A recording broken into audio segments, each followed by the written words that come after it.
Welcome to பன்ஸ்பாத் Brunei சேனலுக்கு வந்திருக்க எல்லாருக்கும் என்னோட அன்பான வரவேற்புகள். இன்னைக்கு எங்க வீட்டுக்கு கெஸ்ட் வர்றாங்க, அதனால அவங்களுக்காக மீன் வாங்குறதுக்காக போயிட்டு இருக்கேன்.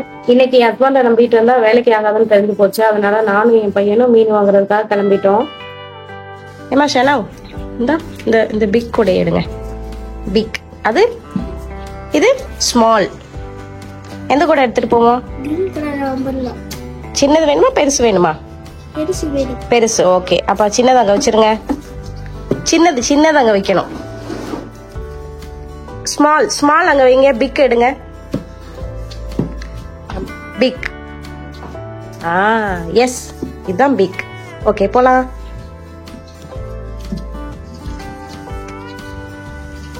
ஸ்லிப்பர் போட்டுக்காங்க. மம்மி ஸ்லிப்பர் அங்க இருக்கும் வெளியே.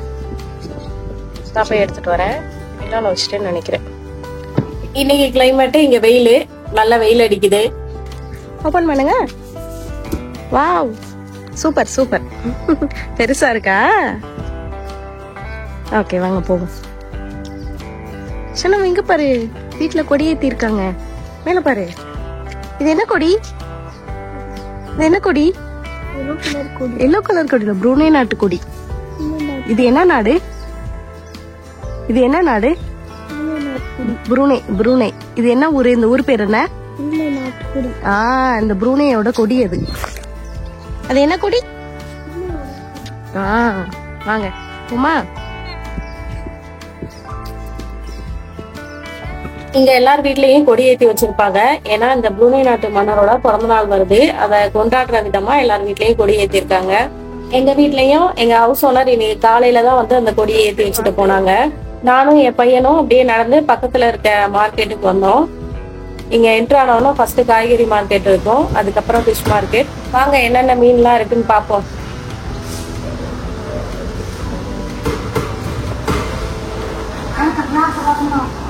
ஓகே, நம்ம எப்பவும் வழக்கமா வாங்குற நகர மீன் இருந்துச்சு, அது கூட வாவல் மீனும் இருந்துச்சு. நான் ரெண்டுலேயும் கொஞ்சம் கொஞ்சம் வாங்கிக்கிட்டேன். சாமி சே ஹாய். நான் வந்தேன்னா ஸ்ட்ரைட்டா இந்த கடையில வந்து வாங்கிட்டு போயிடுவேன். என் ஹஸ்பண்ட் வந்தாங்கன்னா எல்லா கடையும் சுத்தி பார்த்து வாங்கிட்டு வருவாங்க. அப்படிதான் ஒரு டைம் என் ஹஸ்பண்ட் வரும்போது எதிர்த்தாப்புல கடை வச்சிருக்காருல, அவர் வந்து கடை 3 நேரம் ஆயிடுச்சு, இன்னாங்க இந்த மீனை கொண்டு போங்கன்னு ஒரு 2 கிலோ மீனை ஃப்ரீயா கொடுத்துட்டாரு. அது தவிர என் ஹஸ்பண்ட் வேற 1 கிலோ வாங்கியிருந்தாங்களா, 3 கிலோ மீன். ஏன்னா 3 பேருக்கு ஆளுக்கு ஒரு கிலோவான்னு நான் கூட கேட்டுட்டு இருந்தேன். இன்னைக்கும் நாங்க கடை மூட போற டைம்ல தான் வந்தோம். சங்கரா மீன் 1 கிலோ, வாவல் மீன் 2 கிலோன்னு வாங்கிட்டு வீட்டுக்கு கிளம்பிட்டோம். இந்த வீட்டுக்குள்ள வர்ற வீடியோ மட்டும் என் பையன் எடுத்தான், அதான் இவ்வளவு ஷேக் பண்ணி வச்சிருக்கான்.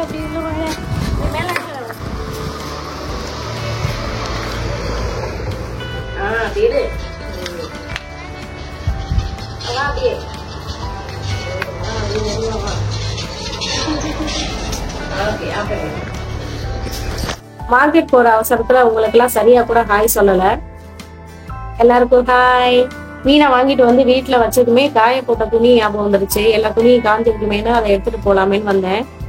எங்க வீட்டுல நான் தான் முதல் புள்ள, அதனால எந்த வேலையுமே செஞ்சதில்லை. எதா இருந்தாலும் அம்மா தங்கச்சி அப்பான்னு யாராவது ஒரு ஆள் செஞ்சு கொடுத்துருவாங்க. எவ்வளவுக்கு எவ்வளவு ஜாலியாவும் சந்தோஷமாவும் இருந்தனோ அந்த அளவு அப்படியே லைஃப் வந்து தலைகீழா மாறிடுச்சு. படாத கஷ்டம்லாம் பட்டு வந்துட்டேங்க. வாழ்க்கை நமக்கு பாடம் கத்து கொடுக்கும்னு சொல்லுவாங்க. சில பேரு வாழ்க்கை நம்மளை இன்ச் பை இன்ச்சா செதுக்குன்னு சொல்லுவாங்க. எது எப்படியோ என்னைய செதுக்குனது என் பையன் தாங்க. என் கடவுளே, எனக்கு மட்டும் கஷ்டமா செலக்ட் பண்ணி அனுப்பிட்டு இருக்கியா அப்படியெல்லாம் நினைச்சிருக்கேங்க. ஆனா இப்பதான் தெரியுது, ஒரு காரணமா தான் இந்த ஷனோ பையனை நம்ம கிட்ட அனுப்பி வச்சிருக்காரு கடவுள்னு. அவன் தாங்க எனக்கு வாழ்க்கையில பல பாடத்தை கத்து கொடுத்துருக்கான். அவனாலதான் எனக்குள்ள நான் நிறைய விஷயத்த வளர்த்துக்கிட்டேன். இருங்க எதையும் மறந்த மாதிரி இருக்கே, என்னது? அப்படியே இருங்க, ஒரு நிமிஷம் தான் வந்துடுறேன். மீனை வாங்கிட்டு வந்து வச்சிருக்கோம். மீன் குழம்பு செய்யணும்ல, கருவேப்பிலை இல்ல, அதான் பறிச்சுட்டு வந்தேன். எங்க வீட்டை சுத்தி நிறைய அழகுக்காக மரங்கள் இருக்கு. அதுல உருப்படியான மரம்னு சொல்லணும்னா முருங்கை மரமும் இந்த கருவேப்பிலை மரம் தான். வந்த வேலை முடிஞ்சது, அடுத்து நான் போய் சமையலை ஸ்டார்ட் பண்றேன். ஏமா என்ன சமைக்கணும்னு சொல்லிட்டு வந்தா இங்க ஏதோ போன நோண்டிட்டு இருக்க அப்படின்னு கேக்குறீங்களா? இருங்க, கேக்குறதுக்கு எதையாவது பிளே பண்ணிக்கிறேன், அதுக்கப்புறம் நம்ம வேலையை ஸ்டார்ட் பண்ணுவோம். நீண்ட தொடர்ந்த ஆட்சி காலத்தை கொண்டிருக்கக்கூடிய ஒரு பேரரசு எது என்று கேட்டால், உங்களுக்கு தெரியுமா உலகத்திலேயே நீண்ட நெடிய தொடர்ச்சியான ஆட்சி காலத்தை கொண்ட பேரரசு எதுன்னு? நம்ம பாண்டியர்கள் தாங்க. கைதானே வேலை செய்ய போகுது, காது சும்மாதானே இருக்கு, எதையாவது கேட்டு வைப்போம்னு முனைவர் ஐயா தெய்வநாயகம், தஞ்சை தமிழ் பல்கலைக்கழகத்தோட தலைவர், வரலாற்று ஆய்வாளர். அவரோட பேச்சதான் இன்னைக்கு பிளே பண்ணிருக்கேன்.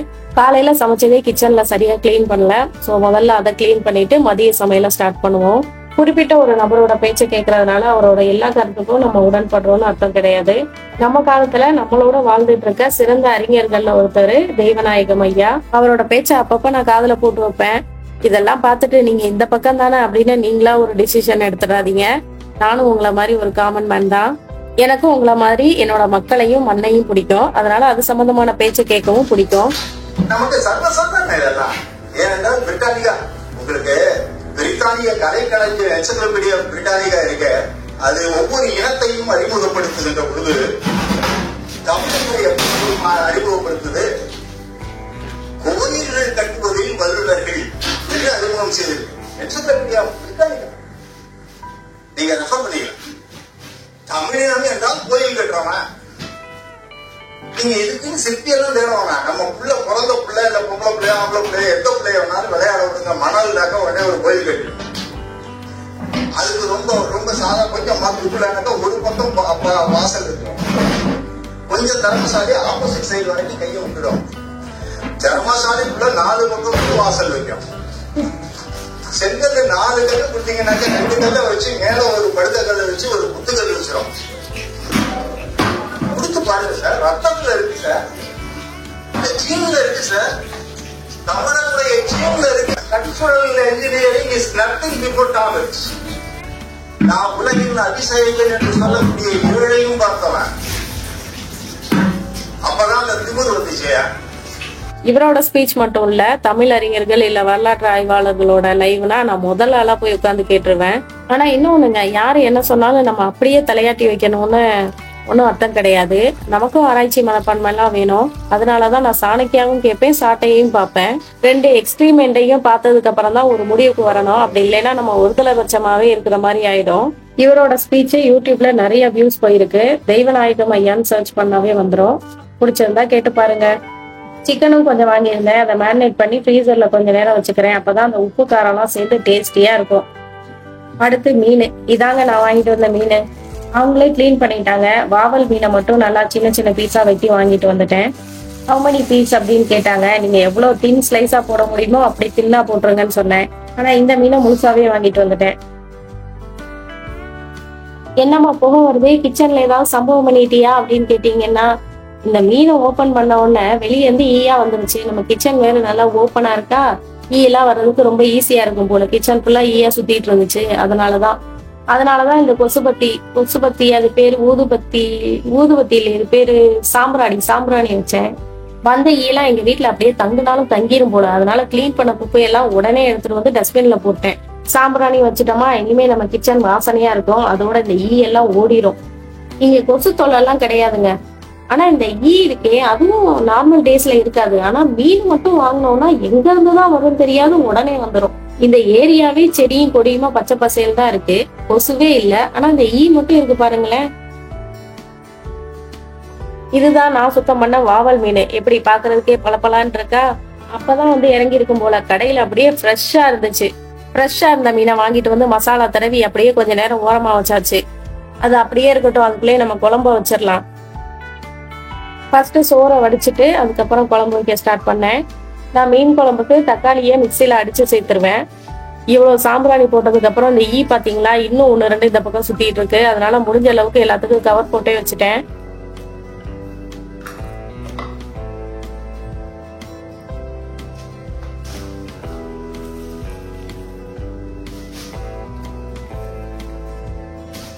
இது யாரா இது நம்ம கிச்சனுக்குள்ள நம்ம அசந்த நேரம் பார்த்து. அன்னைக்கு என் ஹஸ்பண்டுக்கு ஆஃபடேனா மதியானம் 12 மணிக்குள்ள வந்திருக்கணும். சாயங்காலம் 4 மணிக்கு வந்து கிச்சனுக்குள்ள சுத்திட்டு இருக்காங்க. அதுவும் இன்னைக்கு வீட்டுக்கு கெஸ்ட் வர்றாங்க, நைட்டு வீட்டுக்கு கெஸ்ட் வர்றாங்கன்னு சொல்லியும். ஆபீஸ்ல அன்னைக்கு ஏதோ ஒரு வேலையாமா, சீக்கிரம் வர முடியலையா. அதனால 4 மணிக்கு வந்து டீ போட்டு என்னை ஐஸ் வைக்கிறாங்க. அச்சோ என்னை ஐஸ் எல்லாம் வைக்க வேணாம், நீங்க என்ன சொல்ல வரீங்கன்னு எனக்கு புரியுது அப்படின்னு சொல்லியும் டீ போட ஆரம்பிச்சுட்டாங்க. இந்த இவனு வந்துட்டானா, ஏதோ உலக அதிசயத்துல ஒண்ணு மாதிரியே உங்க டேடியை தொட்டு பார்த்துட்டு இருப்பான். இடத்த காலி பண்ணுங்கப்பா நீங்க 2 பேரும். நான் இனிமேதான் மீன் குழம்பு வைக்கணும். மேரினேட் பண்ணி வச்ச எல்லாத்தையும் ஃப்ரை பண்ணணும். என் பையன் இந்த ஷைனிங்கா எதையாவது பார்த்துட்டானா அதை தொட்டு தொட்டு பார்ப்பான். அப்புறம் ரொம்ப ரஃப்பான சர்ஃபேஸா இருந்துச்சுன்னா அதையும் தொட்டு பார்ப்பான். என் பையனுக்கு ஸ்கின்ல சென்சரி ப்ராப்ளம் இருக்கு. எனக்கு என்னமோ அவனால ரஃப் சாஃப்ட் ரெண்டையுமே ஃபீல் பண்ண முடியலையோன்னு தோணுது. இன்னும் இந்த சாஃப்ட் ஹார்டுன்றத தொட்டு பார்த்து அவனால ஃபீல் பண்ணி கண்டுபிடிச்சு சொல்ல முடியல. வழக்கமா அந்த ஏஎஸ்டி குழந்தைங்களுக்குலாம் அந்த 5 சென்ஸ்ல தான் ஏதாவது பிரச்சனை இருக்குன்னு சொல்லுவாங்க. என் பையனுக்கு ஸ்கின்ல. மற்றபடி இந்த லவுட் நாய்ஸு, பிரைட் லைட்டு இதெல்லாம் பார்த்து அவன் அப்செட் ஆனதே கிடையாது. எங்களை பார்த்தா எப்பவுமே ஊர் சுத்திட்டு இருக்க மாதிரியே இவங்க எல்லாருக்கும் தோணும். ஆனா அதுக்கும் ஒரு காரணம் இருக்கு. என் பையனை சின்ன வயசுலலாம் வெளியே கூட்டிட்டு போனா மேனேஜ் பண்ணவே முடியாது. பயங்கரமா ரகலை பண்ணி ரொம்ப சேட்டை பண்ணுவான். ஸோ எப்பயாவது வெளியே போறதுனாலதான் நீ இவ்வளோ எக்ஸைட் ஆகி சேட்டெல்லாம் பண்றியான்னு நாங்க அப்படியே எல்லாத்தையும் ரிவர்ஸ்ல பண்ணிட்டோம். அது எப்படின்னா, வெளியே அதிகமா நேரம் ஸ்பெண்ட் பண்ணிட்டு வீட்டுல கம்மியான நேரம் இருப்போம். யார் வீட்டுக்கும் என் பையனை கூட்டிட்டு போக முடியாது. ஒரு தடவை அவங்க விசிட் பண்ணிட்டோம்னா அடுத்த நாள் உன்னை நான் அவங்க வீட்லயே வந்து பாக்குறேம்மா, நீ வர வேணாம் அப்படின்னு சொல்லிடுவாங்க. அந்த அளவுக்கு சேட்டை பண்ணா. ஆனா இப்ப பார்த்தா அவங்களுக்கு அப்படியா தெரியுது. ஒரு நாளைக்கு 3ல இருந்து 4 மணி நேரம் தான் தூங்குவான். ரொம்ப போனா ஒரு 5 மணி நேரம் தூங்குவான், அவ்வளவுதான். என் நிலைமையே கொஞ்சம் யோசிச்சு பாருங்க. நானும் அப்படியே தூங்காமே இருப்பேன். நல்லா தூங்கலன்னா நம்ம மைண்டு பீஸ்ஃபுல்லா இருக்காது. ஸோ எப்பவுமே ஒரு இரிட்டேட்டிங் மூட்லயே இருப்பான். அதோட அவனை வெளியே கூட்டிட்டு போனோம்னு வச்சுக்கோங்களேன், அட பாவமே, இலக்கியா எப்படி அமைதியான புள்ள, இருக்கிற இடமே தெரியாது, பையன் இப்படி சேட்டை பண்றானேன்னு நமக்கு முன்னாலே சொல்லுவாங்க. யாராவது நம்மள ஏதாவது சொன்னாலும், யாரு இலக்கியாவா, அது பையனை பார்க்கவே நேரம் இல்லாம சுத்திட்டு இருக்கு, அதை போய் சொல்றீங்க அப்படின்ருவாங்க. நான் இங்க ப்ரூனே வர்றதுக்கு முன்னால எங்க அம்மா வீட்டுல ஒரு 2.5 வருஷம் இருந்துட்டு தான் வந்தேன். அப்போ என் பையனை பார்த்தவங்க, இல்ல பத்திரிக்கை கொடுக்க யாராவது வீட்டுக்கு வந்தாலும், உங்க வீட்டுல ஒரு பையன் அடங்காம சுத்திட்டு இருப்பானே, அவன் இப்ப சரியாயிட்டானா அடங்கிட்டானா அப்படின்னு கேட்டுட்டு தான் போறாங்களாம். அந்த அளவு சேட்டையிலே எங்க ஏரியா ஃபேமஸ். நான் கூட ஆரம்பத்துல குழந்தைங்கனாவே இப்படி சேட்டை பண்ணுவாங்களோன்னு நினைச்சிட்டேன். அப்புறமா தான் தெரிஞ்சது இவன் ஒரு தனி ரகமா இருக்கான்னு. வெளியே கூட்டிட்டு போய் பழக்கப்படுத்தணுமேனே இவனுக்காக 2 வீலர்லாம் ஓட்ட கத்துக்கிட்டு இவனையும் வெளியே கூட்டிட்டு போவேன். ஆனா ஆப்போசிட்ல ஐஸ்கிரீம் வண்டி மட்டும் வந்துச்சு, போடுறா தம்பி பிரேக்னு யூ-டர்ன் போட்டுருவேன்.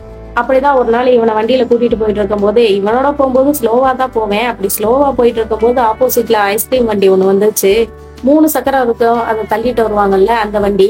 அதை பார்த்ததும் நான் ஸ்லோ பண்ணேன். ஸ்லோ பண்ண உடனே ஷனோ நான் வண்டியில இருந்து நான் ஃபுல்லா ஸ்லோ பண்ணல, ரன்னிங்ல இறங்கி ஓட ஆரம்பிச்சுட்டான் நடு ரோட்ல. அப்ப அவனை தெரப்பிக்கு கூட்டிட்டு போயிட்டு இருந்தேன். அது எங்க ஊர்ல எப்பவுமே டிராபிக்கா இருக்க ஏரியா, இந்த கடத்தரு பஜார்லாம் இருக்கும்ல அந்த ஏரியா. இவன் வண்டியில இருந்து இறங்கி எனக்கு முன்னால ஓட ஆரம்பிச்சுட்டான். அந்த ஐஸ்கிரீம் காரர் வந்துட்டு அவர் வண்டியை அங்கேயே விட்டுட்டு வேகமா ஓடி வந்து இவனை புடிச்சிட்டாரு. நான் நடு ரோட்லயே வண்டியை நிறுத்திட்டு போய் இவனை வாங்கினா இவன் அழுது கத்துறான். ஐஸ்கிரீமை கையில கொடுக்குற வரைக்கும். நடு ரோட்ல என்னடா கலாட்டா, இவன் வேற அழுது கத்துறானா, ஆக்சிடென்ட் தான் ஏதோ ஆயிடுச்சுன்னு கூட்டம் கூடிடுச்சு. அட பாவி, என்னைய பத்தி ஏரியால கேட்டு பாடுறா, எவ்வளவு அமைதியான புள்ளனே, என்னைய கொண்டு வந்து எங்க நிறுத்திருக்க பாத்தியான்னு நினைச்சுக்கிட்டு ஐஸ்கிரீம் வாங்கி கொடுத்து கூட்டிட்டு வந்தேன். அப்புறம் மொட்டை மாடிக்கு போய் மேல இருந்து குதிக்க ட்ரை பண்றது, ஏசுநாதர் மாதிரி கைய நீட்டிக்கிட்டு காரு பைக்லாம் வரும்போது போய் நடு ரோட்ல நிக்கிறது, தண்ணி லாரி வர நேரமா பார்த்து கண்ணாடி கழட்டி அது முன்னால போடுறது, இப்படி பல சம்பவத்தை பண்ணிட்டு தான் ஒரு ஆளு ப்ரூனேக்கு வந்திருக்கு. நம்மளும் எவ்வளவுதான் சாந்தமா இருக்க ட்ரை பண்ணாலும் ஒரு சில நேரத்துல போடு பூசைன்னு பொறிச்சு விட்டுருவோம். அப்புறம் கொஞ்சம் கொஞ்சமா செய்யக்கூடாதுப்பா, பண்ணக்கூடாதுப்பா, வைக்க கூடாதுப்பான்னு சொல்லி இப்போ ஓகே. வீட்டுக்கு கெஸ்ட் எல்லாம் வந்துட்டாங்க.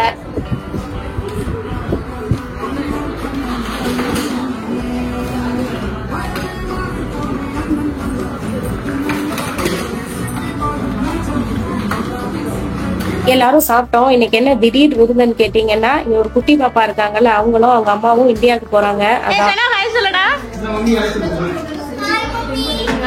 இன்னைக்கு நல்லா வருதே பேச்சலாம். ஹாய் மம்மின்னு சோகமா மூஞ்சி வச்சிருப்பான். இன்னைக்கு பிரிஸ்கா இருக்கு மூஞ்சிலாம். எல்லாரையும் பார்த்த உடனே அவ்வளவுதாங்க. எல்லாரும் சாப்பிட்டுட்டு கொஞ்ச நேரம் பேசிட்டு இருந்துட்டு அவங்க வீட்டுக்கு கிளம்பிட்டாங்க. உங்களையும் நான் அடுத்த வீடியோல பாக்குறேன்.